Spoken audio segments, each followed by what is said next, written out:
There's a lot of people here. I didn't really realize there were this many people here. This is a reading from my debut novel called A Stabbing for Sadie. And so this is told from the point of view of Sadie, who is sort of a broken person who is trying to understand why other people, things that other people accept without question, don't really make sense for her.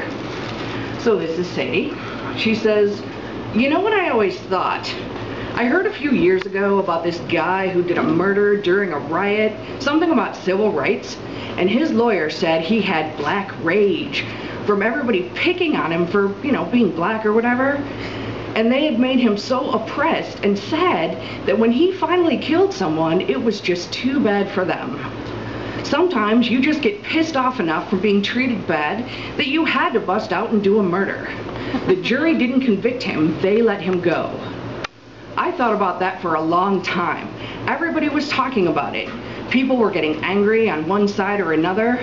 I used to wonder if I'd be able to get away with a murder.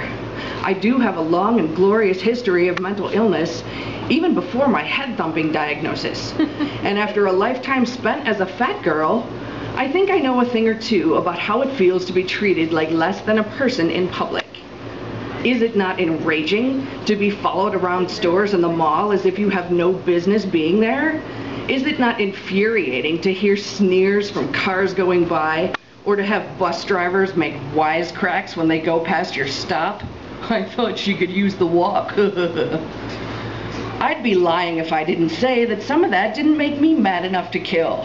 I mean, maybe the fat rage defense is a bit of a stretch, but maybe it's so frustrating to be taunted and mocked, ridiculed, marginalized, and stereotyped that when one of us snaps and offs some asshole in a bar who said the wrong thing to the wrong girl at just the right moment, he gets his nuts blasted into next week, well, too bad for him, I say. He should learn to be more polite so as not to incur my fat rage. Plus, he was asking for a gunshot to the junk. I mean, you should have seen how he was dressed. Problem is, then you have to look at what such a defense says about all portly peoples. People already think that all fat people are ravenous, unstoppable eating machines, the human equivalent of a tiger shark, cramming any old junk they could find down their rotund pie holes. I didn't want to be the person to suggest that perhaps we have no control over our trigger fingers either. Maybe by not doing a murder I could probably get away with, I was showing the world that some of us big beautiful women possessed a self-control that surpassed even the pontiff. And then we go ahead a little ways here. This is actually from chapter 16. And Sadie says, "People have hassled me about my weight for literally my whole life. I could detail some isolated comments or maybe type out a page of hurtful things that were said to me. I was raised with appalling eating habits. I mean, we literally did not keep fresh vegetables in the house. We ate bachelor food my whole childhood because Tia Mata was always too tired to walk all the way into the kitchen and cook.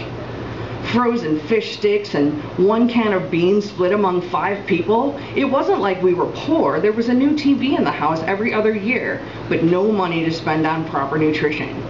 Like so many things at our house, the only things that mattered were the ones seen by outsiders. Point is, I've always been aware that I have this problem, this issue, this abnormality. Of course I would know that I was physically larger than other girls, and as we all know, smaller things are cuter. Miniature dollies, puppies, all that junk, as if everything in the world is either cute and tiny or large and gross. Waifs are adorable. Anorexic bimbos who starve themselves are tragic and need our empathy. But fat girls need to develop some discipline so they can stop offending the rest of society with their distasteful figures. You'd think people would know that beauty is only skin deep and that ugly goes all the way down to the soul. Ugly may be invisible to the naked eye, but we think we can spot it in things that are large and unsightly. I'm an adult now with no idea how to care for myself properly. No idea to know if I've actually gotten enough sleep, how much liquor is too much, whether or not I'm hungry, how to tell if I'm sick enough to need a doctor.